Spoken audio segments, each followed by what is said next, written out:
વાવ વિધાનસભા બેઠકની પેટા ચૂંટણીનું મતદાન પૂર્ણ થયું છે. તમામ પક્ષોએ એડી ચોટીનું જોર લગાડ્યું છે.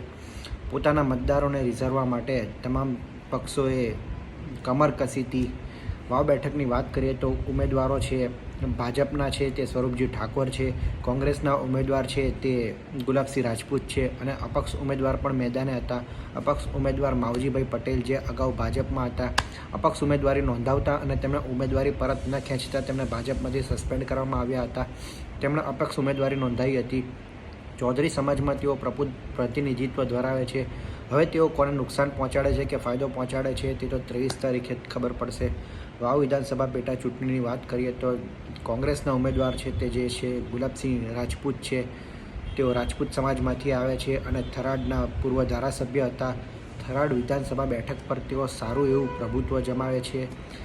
વાવ બેઠક આમ તો વાવથી થરાદનું અંતર વધારે નથી, પરંતુ વાવ બેઠકના મતદારોને રીઝવવા માટે કેટલા તેઓ સફળ રહે છે તે જોવાનું રહ્યું. બીજી તરફ ભાજપના ઉમેદવારની વાત કરીએ તો ભાજપના ઉમેદવાર છે સ્વરૂપજી ઠાકોર. તેઓ સૌમ્ય પ્રકૃતિ ધરાવતા એક વ્યક્તિ છે, ઓછું બોલનારા વ્યક્તિ છે, વિવાદોમાં પડનારા વ્યક્તિ નથી, પરંતુ તેઓ એક મજબૂત ચહેરો નહોતો. જો કે અગાઉ ઇલેક્શનની વાત કરીએ તો 2022 વિધાનસભામાં તેઓ 15,000 જેટલા મતથી જ હાર્યા હતા.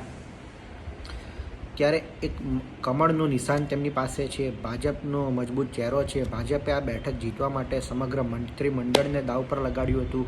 કેબિનેટ મંત્રીથી રહીને કેન્દ્રીય સરકારના પણ મંત્રી અહીંયા પ્રચાર કરવા આવ્યા હતા. ત્યારે વાવ બેઠકની ચૂંટણી એક હાઈ પ્રોફાઇલ સીટ બની ગઈ હતી. મતદારો હવે કોને તક આપે છે અને કોણ જીતે છે તે 23 તારીખે નક્કી થશે. ધન્યવાદ.